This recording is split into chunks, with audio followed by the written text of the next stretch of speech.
வணக்கம். அகில பாரத இந்து மகாசபா தேசிய தலைவர் சுவாமி சக்கரபாணி மகராஜ் கோவையிலிருந்து கன்னியாகுமரி வரை 25ஆம் தேதி முதல் மே 1ஆம் தேதி வரை இந்து விழிப்புணர்வு யாத்திரை செய்கிறார்.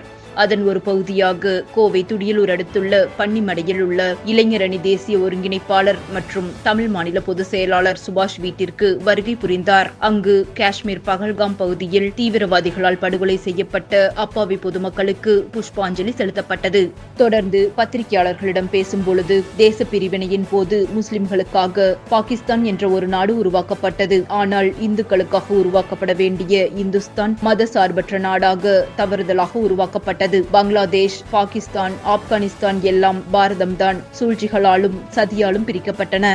காஷ்மீரில் பகல்காம் பகுதியில் இந்துக்களை மதத்தை கேட்டும் ஆடையை உருவி சோதித்தும் படுகொலை செய்த இஸ்லாமிய அடிப்படை பயங்கரவாதிகள் செய்த இந்த கொடிய செயலுக்கு இந்திய நாடு உடனடியாக பாகிஸ்தான் மீது போர் தொடுக்க வேண்டும். பிரிந்து சென்ற பகுதிகளை இணைத்து அகண்ட பாரதம் உருவாக்க வேண்டும். மேலும் இறந்த அப்பாவி பொதுமக்களுக்கு கண்ணீருடன் புஷ்பாஞ்சலி செலுத்துகிறோம் என்றார். மேற்கு வங்காளம், காஷ்மீர் உள்ளிட்ட பகுதிகளில் பிரிவினைவாதம் தலை தூக்கி வருவதாகவும் உடனடியாக மத்திய அரசு நடவடிக்கை எடுக்க வேண்டும் என்றும் இந்துக்களை ஒருங்கிணைக்க வேண்டும் என்றும் தெரிவித்தார். இந்த நிகழ்ச்சியில் தேசிய துணைத் தலைவர் மற்றும் தமிழக தலைவர் பாலசுப்ரமணியன், இளைஞரணி தேசிய ஒருங்கிணைப்பாளர் மற்றும் தமிழ் மாநில பொதுச் செயலாளர் சுபாஷ், நிர்வாகி ஜெகதீஸ்வரன் பிள்ளை உள்ளிட்ட அகில பாரத இந்து மகாசபா நிர்வாகிகள் திரளாக கலந்து கொண்டனர்.